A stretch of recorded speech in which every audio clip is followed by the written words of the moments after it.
Exodo, Kabanata 26.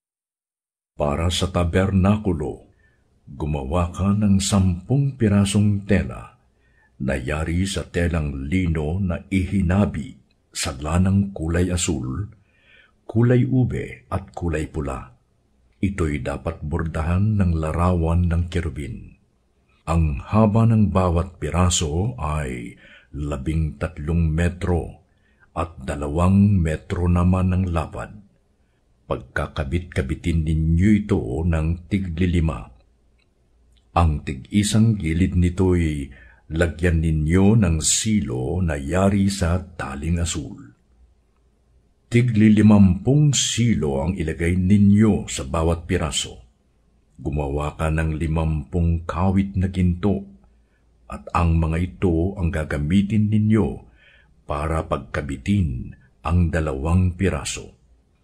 Gumawa ka rin ng 11 pirasong kurtina na gawa sa balahibo ng kambing na siyang gagawing takip sa ibabaw ng tabernakulo. Bawat isa nito'y 13 metro ang haba at 2 metro naman ang lapad. Pagkabit-kabitin ninyo ang 5 piraso at gayon din ang gawin sa 6 na natitira. Ang ika-6 ay ilulupi at siyang ilalagay sa harap ng tolda. Bawat piraso ay palagyan mo ng tig-50 silo ang gilid. Gumawa ka ng 50 kawit na tanso at isuot mo sa mga silo para pagkabitin ang 2 piraso upang maging isa lamang. Ang kalahating bahagi ng tabing ay ilaladlad sa likuran upang maging takip. Ang tig-kalahating metrong sobra sa mga tabi ay siyang takip sa gilid. Ito ay lalagyan pa ng 2 patong ng pulang balat. Ang ilalim ay balat ng tupang lalaki, at ang ibabaw ay balat na mainam. Ang tabernakulo'y igawa mo ng mga patayong haligi na gawa sa akasya. Bawat haligi ay 4 na metro ang haba at 0.7 na metro naman ang lapad. Bawat haligi ay lagyan mo ng 2 mitsa para sa pagdurugtong. Sa gawing timog, 20 haligi ang ilagay mo at ikabit sa 40 patungang pilak, 2 patungan sa bawat haligi. 20 haligi rin ang gawin mo para sa gawing hilaga, at 40 patungan, 2 rin sa bawat haligi. Sa likod naman, sa gawing kanluran, ay 6 na haligi ang ilagay mo, at 2 para sa mga sulok. Ang mga haliging panulok ay pagkabitin mo mula sa ibaba hanggang sa may argolya sa itaas. Kaya 8 lahat ang haligi sa likuran at 16 naman ang patungan. Gagawa ka rin ng pahalang na haligi na yari sa akasya, 5 sa isang tabi, 5 sa kabila, at 5 sa likod sa gawing kanluran. Ang mga pahalang na haliging panggitna ay abot sa magkabilang dulo ng dingding. Ang mga patayong haligi ay balutin mo ng ginto at kabitan ng mga argolyang ginto na pagsusuotan ng mga pahalang na haligi na binalot din ng ginto. Gawin mo ang tabernakulo ayon sa planong ipinakita ko sa iyo sa bundok. Gumawa ka ng kortinang yari sa puting lino at lanang asul, kulay ube at kulay pula. Bordahan mo ito ng larawan ng kerubin. Isabit mo ito sa mga kawit na ginto na nakakapit sa 4 na haliging akasya na binalot din ng ginto at nakatindig sa 4 na patungang pilak. Isabit mo ang tabing na ito sa tapat ng kawit sa bubong ng tabernakulo at ilagay sa likod ng tabing ang kaban ng tipan.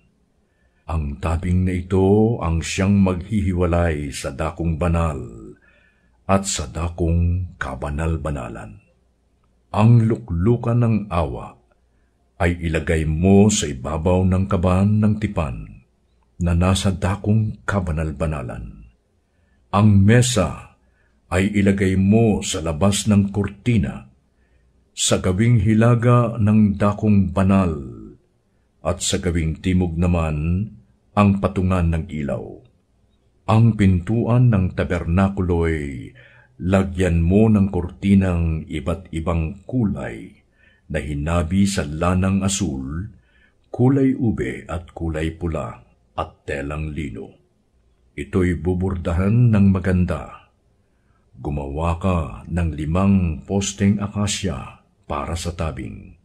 Balutin mo ito ng ginto, kabitan ng argolyang ginto, at itayo sa 5 tuntungang tanso.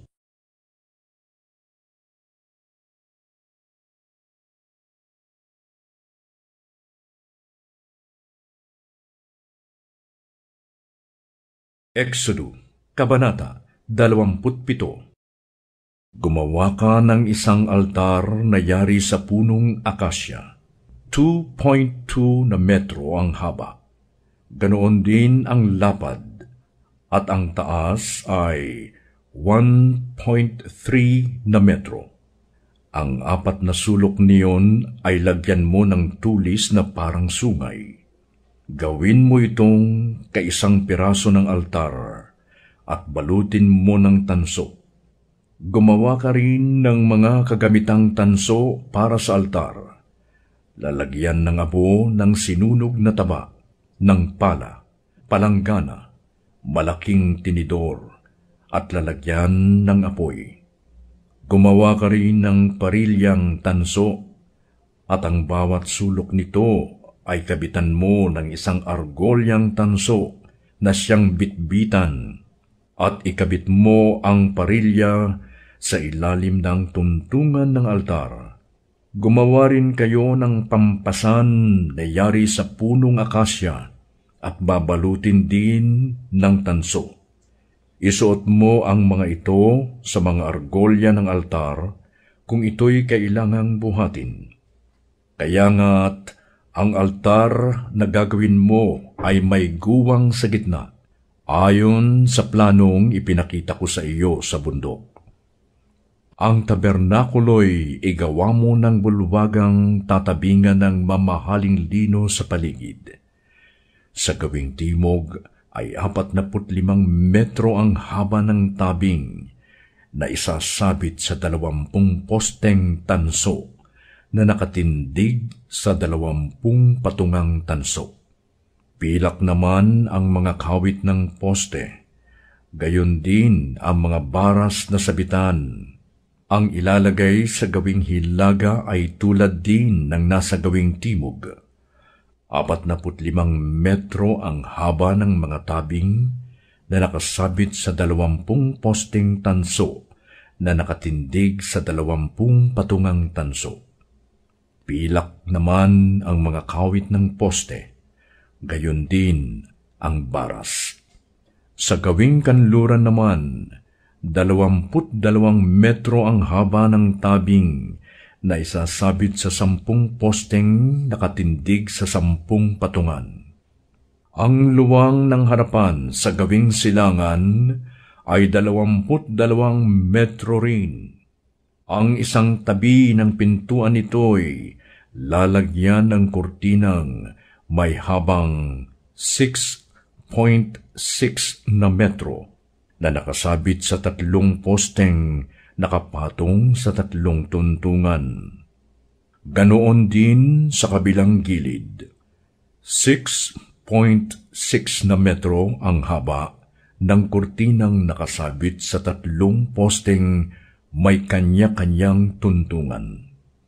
Ang kurtina naman sa mismong pinto ay 9 na metro ang haba, yari sa kulay asul, kulay ube at pulang lana, pinong lino na maganda ang borda.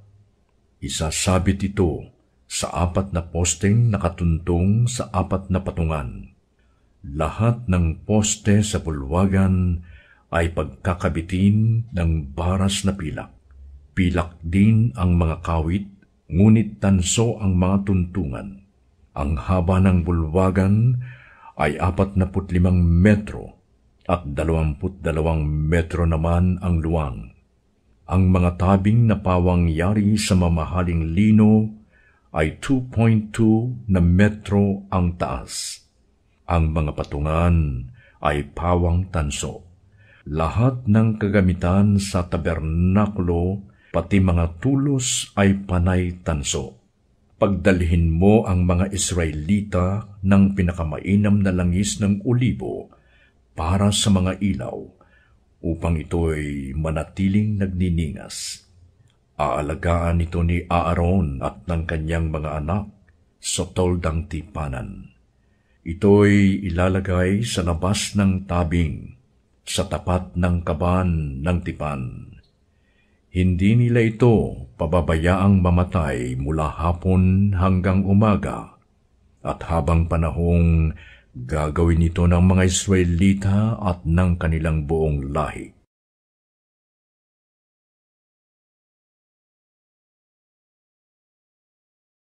Exodo, Kabanata 28.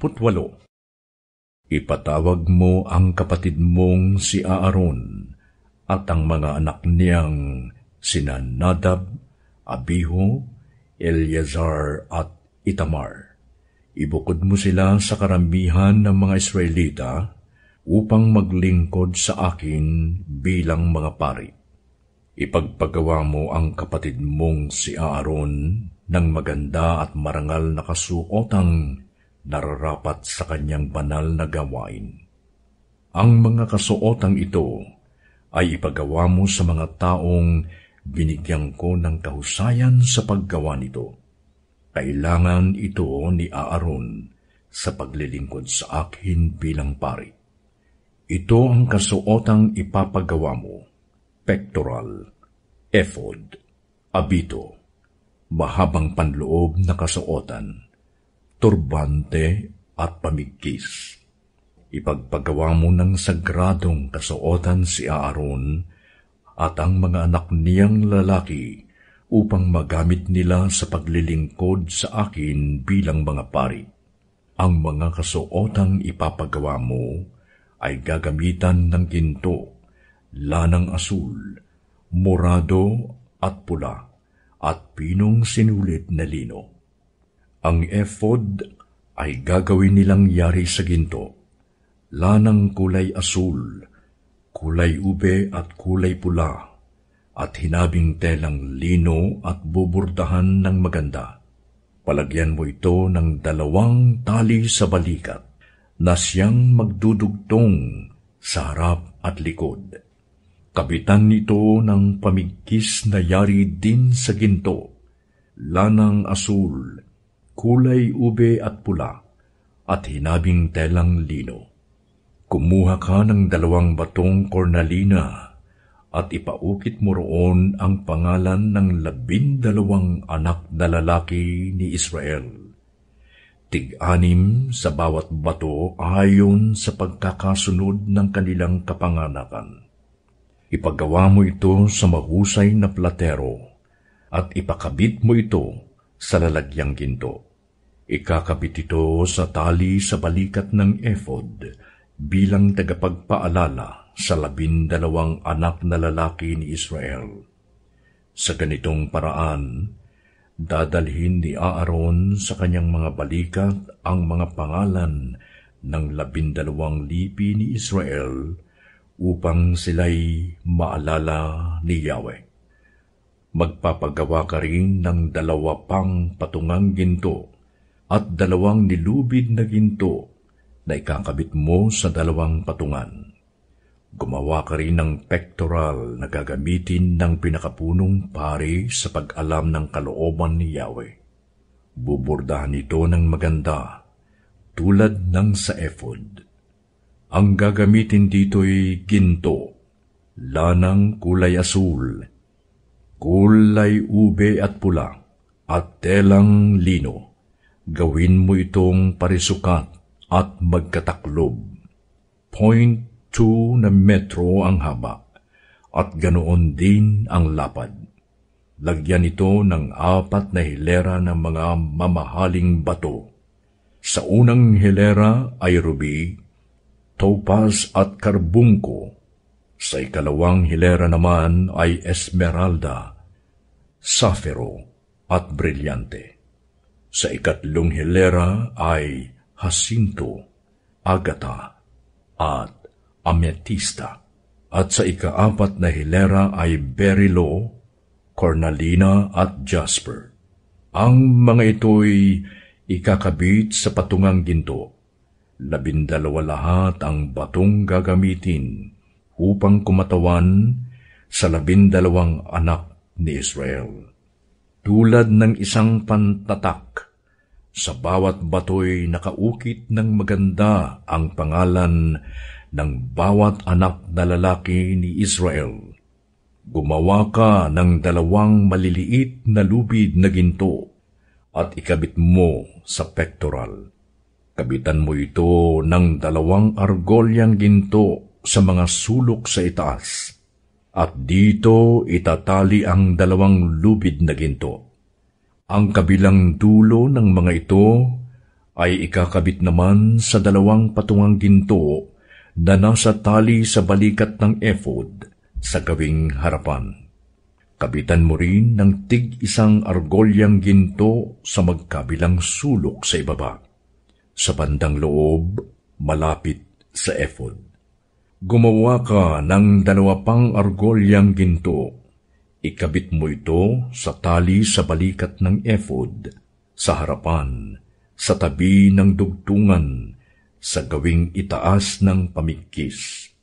Ang argolya ng pectoral at ang argolya ng ephod ay pagkakabitin ng lubid na asul, para huwag magkahiwalay. Kaya pagpasok ni Aaron sa dakong banal na suot ang pectoral, dala niya sa tapat ng kanyang puso ang pangalan ng mga lipi ng Israel upang sila'y maalala ni Yahweh. Ilalagay naman sa pectoral ang Urim at Tumim upang ito'y nasa tapat din ng puso ni Aaron pagharap niya kay Yahweh. Tuwing siya'y haharap kay Yahweh, dalan niya sa tapat ng kanyang puso ang kagamitan sa pag-alam ng kalooban ko para sa Israel. Gumawa rin kayo ng damit na ilalagay sa ilalim ng ephod. Ito'y yari sa telang kulay asul. Lalagyan ito ng butas sa suotan ng ulo at lalagyan ng tupi ang paligid ng butas tulad ng karaniwang baro upang hindi matastas. Gagawa ka ng palawit na parang bunga ng punong granada na yari sa lanang kulay asul, kulay ube at kulay pula, at ikakabit mo sa laylayan. Pagkatapos, lagyan mo ng kampanilyang ginto ang pagitan ng mga palawit. Ang magiging ayos nito ay 1 hanay ng magkasalit na kampanilya at palawit sa buong laylayan. Ito'y isusuot ni Aaron tuwing gaganap ng tungkulin bilang pari upang marinig ang tunog ng kampanilya tuwing siya'y papasok at lalabas sa dakong banal ni Yahweh.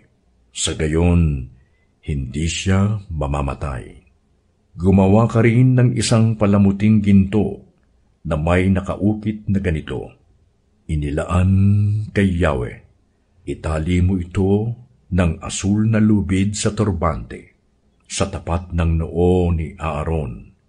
Siya ang magdadala ng anumang pagkukulang ng mga Israelita sa kanilang paghahandog kay Yahweh.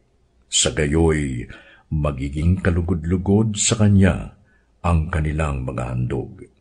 Ipagpagawa mo si Aaron ng mahabang panloob na kasuotan at turbanteng yari sa telang lino at pamigkis na buburdahan ng maganda.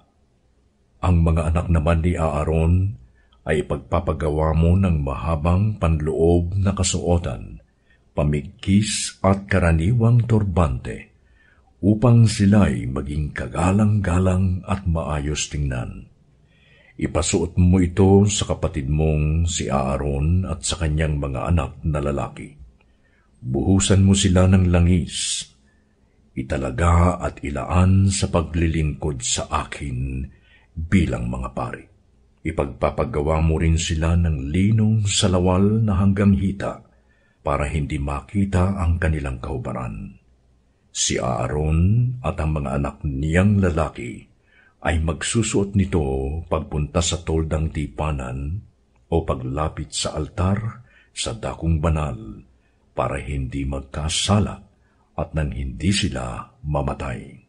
Mananatili itong tuntunin para kay Aaron at sa kanyang salinlahi. Exodo, Kabanata 29. Ganito ang gagawin mo sa paglalagay kay Aaron at sa kanyang mga anak na lalaki sa tungkulin bilang mga pari. Kumuha ka ng isang batang toro at 2 lalaking tupa na walang kapintasan.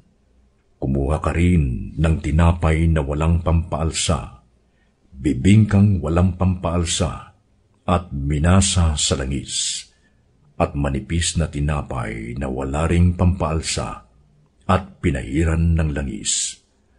Lahat ng ito'y kailangang yari sa pinakamainam na harinang trigo. Ilagay mo ito sa isang basket at ihandog sa akin, kasama ng batang toro at ng 2 lalaking tupa. Isama mo si Aaron at ang kanyang mga anak na lalaki sa pintuan ng toldang tipanan at maligo sila roon. Isuot mo sa kanya ang mahabang panloob na kasuotan, ang damit bago ang ephod at ang pektoral, saka itali ang pamigkis ng ephod. Isuot mo kay Aaron ang turbante at ikabit rito ang koronang kinasusulatan ng katagang, inilaan kay Yahweh. Bilang pagtatalaga, kunin mo ang langis na pantalaga at buhusan mo ang kanyang ulo. Pagkatapos ni Aaron, ang kanyang mga anak naman ang iyong itatalaga. Isuot mo sa kanila ang mahabang panloob na kasuotan. Itali ang mga pamigkis sa kanilang baywang at ilagay ang turbante sa kanilang mga ulo. Sa gayon, magiging pari sila sa bisa ng aking utos. Ganyan ang gagawin mo sa pagtatalaga kay Aaron at sa kanyang mga anak. Dalhin mo sa harap ng toldang tipanan ang batang toro.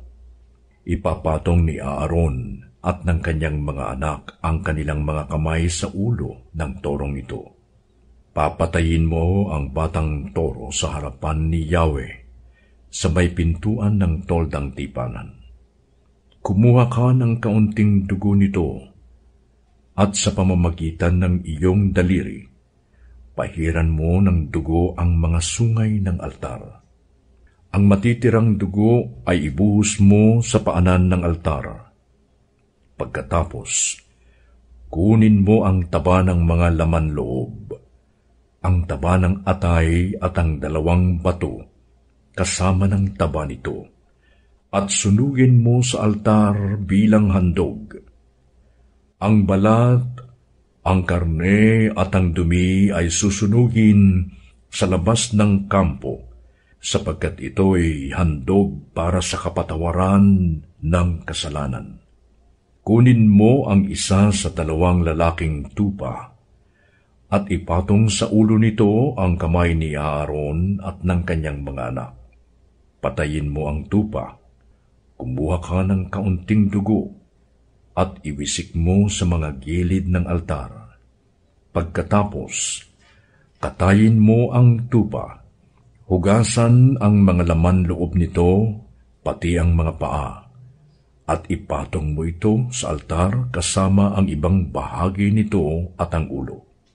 Sunugin mo ang mga ito sa altar upang ang usok nito'y maging mabangong samyo para kay Yahweh.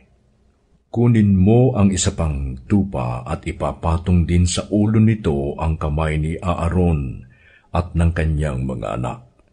Patayin mo ang tupa at sahurin ang dugo. Pahiran mo nito ang lambi ng kanang tainga ni Aaron at ng kanyang mga anak at ang hinlalaki ng kanang kamay at paa. Ang dugong matitira ay iwisik mo sa lahat ng gilid ng altar. Kumuha ka ng kaunting dugo sa altar at kaunting langis na pantalaga.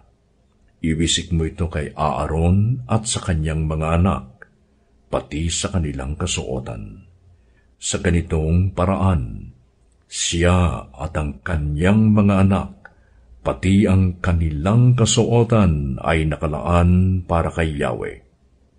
Kunin mo ang taba ng tupa, ang taba sa buntot, ang tabang nakabalot sa laman loob, ang taba ng atay, ang 2 bato kasama ang taba at ang kanang hita. Kumuha ka ng isang tinapay na hinaluan ng langis, at isang manipis na tinapay. Ang mga tinapay na ito ay walang pampaalsa at nakalagay sa basket na nasa altar ni Yahweh. Lahat ng ito'y pahawakan mo kay Aaron at sa kanyang mga anak upang ialay nila bilang natatanging handog kay Yahweh. Pagkatapos, kunin mo ito sa kanila at sunugin sa altar sa ibabaw ng handog na sinusunog upang ang usok nito'y maging mabangong samyo sa akin. Kunin mo ang parteng dibdib ng tupang ito at ialay mo bilang natatanging handog kay Yahweh. Ito naman ang bahaging nakalaan para sa iyo. Iaalay mo bilang natatanging handog ang dibdib at ang hitang para kay Aaron at sa kanyang mga anak. Ito ay magiging tuntuning magpakailanman para kay Aaron at sa kanyang mga anak.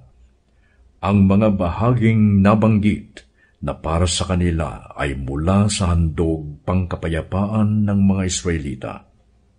Pagkamatay ni Aaron, ang sagrado niyang kasuotan ay ibibigay sa kanyang mga anak.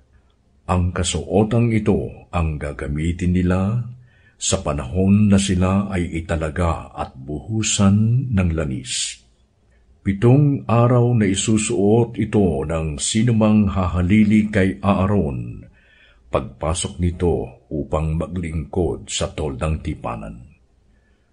Kunin mo ang tupang ginamit sa pagtatalaga at ilaga mo ito sa isang sagradong lugar.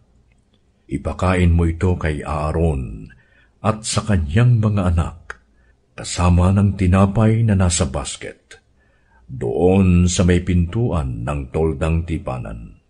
Kakainin nila ang inihandog para sa kapatawaran ng kasalanan nang sila'y italaga. Mga pari lamang ang kakain nito, sapagkat ito'y sagrado. Kung hindi maubos ang tupa o ang tinapay, sunugin ito kinaumagahan at huwag kakainin, sapagkat ito'y sagrado. Sundin mong lahat ang iniutos ko sa iyo tungkol sa pagtatalaga kay Aaron at sa kanyang mga anak. 7 araw mo itong gagawin. Araw-araw, maghahandog ka ng isang bakang lalaki para sa pagpapatawad ng kasalanan. Gagawin mo ito upang maalis ang kasalanan sa altar.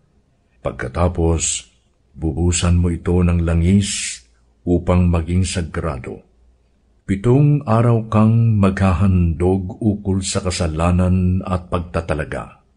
Pagkatapos, ito'y ituturing na ganap na sagrado at anumang malagay rito ay magiging sagrado.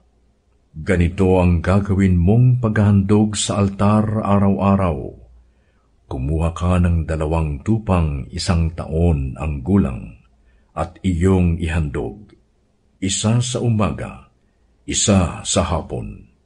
Ang iyahandog sa umaga ay samahan mo ng kalahating salop na pinakamainam na harinang minasa sa 1 litrong langis.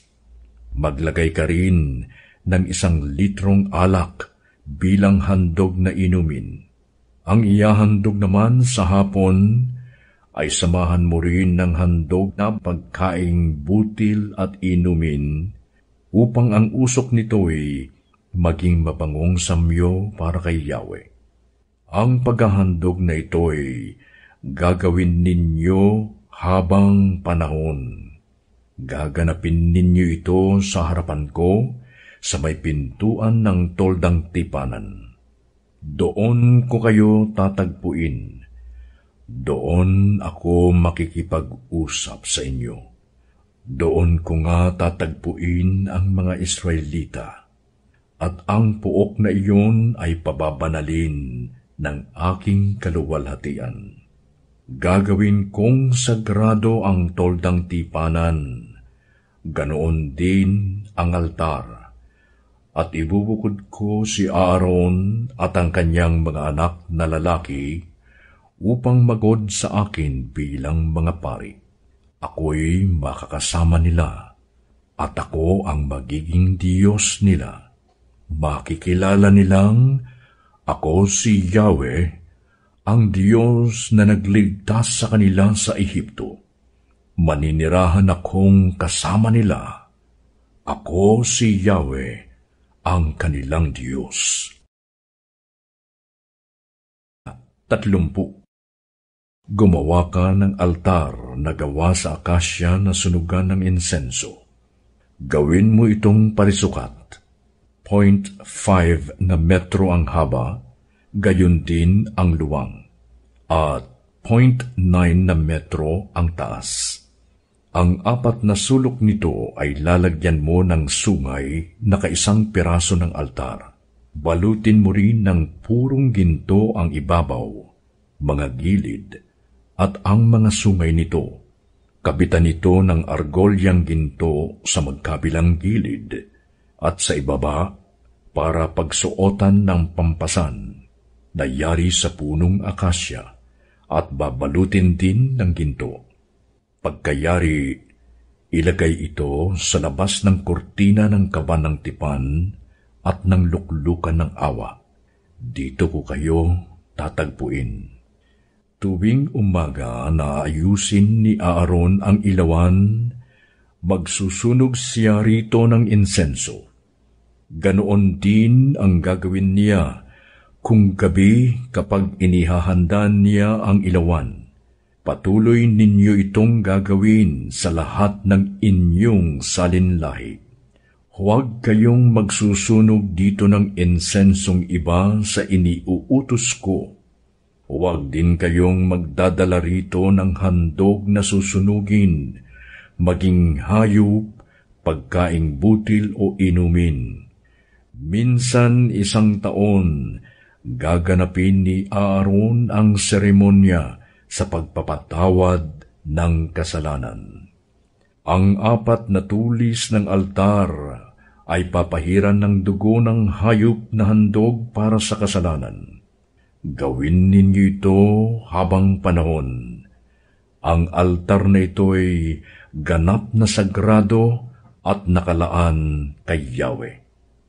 Sinabi ni Yahweh kay Moises, pagkuha mo ng sensus ng mga Israelita, bawat isa'y hingan mo ng pantubos sa kanilang buhay. Ihahandog nila ito sa akin para walang kapahamakang umabot sa kanila habang ginagawa ang sensus. Lahat ng mabilang sa sensus ay magbabayad ng kinakailangang timbang ng pilak ayon sa timbangan ng templo. Ang kinakailangang timbang ay katumbas ng 6 na gramo bilang handog sa akin. Lahat ng may 20 taon at pataas ay isasama sa census. Pareho ang halagang ibabayad na pantubos ng mayayaman at ng mahihirap, walang labis at walang kulang. Lahat ng ibabayad nila ay gagamitin sa mga kailangan sa toldang tipanan. Ang halagang ibibigay nila'y pantubos ng kanilang buhay, at sa pamamagitan nito, maaalala ko ang mga Israelita. Sinabi ni Yahweh kay Moises, gumawa ka rin ng palangganang tanso at ng tansong patungan nito. Ilagay mo ito sa pagitan ng altar at ng toldang tipanan. Pagkatapos, lagyan mo ito ng tubig. Ito ang gagamitin ni Aaron at ng kanyang mga anak sa paghuhugas ng kanilang paa at kamay. Kailangang sila'y maghugas bago pumasok sa toldang tipanan o bago magsunog ng handog sa altar. Kung hindi, sila'y mamamatay. Kailangan ngang maghugas muna sila ng paa at kamay upang hindi sila mamatay. Ito'y tuntuning susundin nila at ng kanilang lahi habang panahon. Sinabi ni Yahweh kay Moises, pumili ka ng pinakamainam na pabango, 6 kilong mira, 3 kilong kanela, at 3 kilong mabangong tubo, at 6 kilong kasya ayon sa sukatang gamit sa templo. Pagkatapos, kumuha ka ng 4 litrong langis ng olibo. Paghalu-haluin mo ito tulad ng ginagawa ng mahuhusay na manggagawa ng pabango at gagamitin mo ito pampahid upang maging sagrado ang toldang tipanan at ang kaba ng tipan. Ganoon din ang mesa at lahat ng kagamitan nito, ang ilawan at mga kasangkapang kaugnay nito at ang altar na sunugan ng insenso. Pahiran mo rin ang altar na sunugan ng mga handog at mga kasangkapan nito, ang palangganang hugasan at ang patungan nito. Ganyan ang gagawin mo sa mga kasangkapang nabanggit upang ang mga ito'y maging ganap na sagrado. Magiging sagrado rin ang lahat ng maisagi rito. Pagkatapos, si Aaron naman at ang kanyang mga anak ang bubuhusan ng langis na ito upang lubos silang maitalaga bilang mga pari. Sabihin mo sa mga Israelita na ang langis na ito'y banal at siya ninyong gagamitin habang panahon. Huwag ninyo itong gagamitin sa karaniwang tao at huwag gagayahin ang paggawa nito. Ito'y banal at dapat igalang. Ititiwalag ang sinumang gumaya nito at ang sinumang gumamit nito sa dayuhan. Sinabi ni Yahweh kay Moises, kumuha ka ng magkakasindaming pabango ng istakte, onise, galbano, at purong insenso. Paghalu-haluin mo ito at gawing insenso tulad ng ginagawa ng mahusay na manggagawa ng pabangong inasinan, malinis at banal. Dikdikin mo ng pino ang kaunti nito at ilagay sa harap ng kaban ng tipan sa toldang tipanan. Ituring mo itong ganap na sagrado. Huwag ninyong gagayahin ito kung gagawa kayo ng insenso na pansariling gamit. Aariin ninyong ito'y bukod tangi para kay Yahweh. Ititiwalag ang sinumang gumamit nito bilang pabango.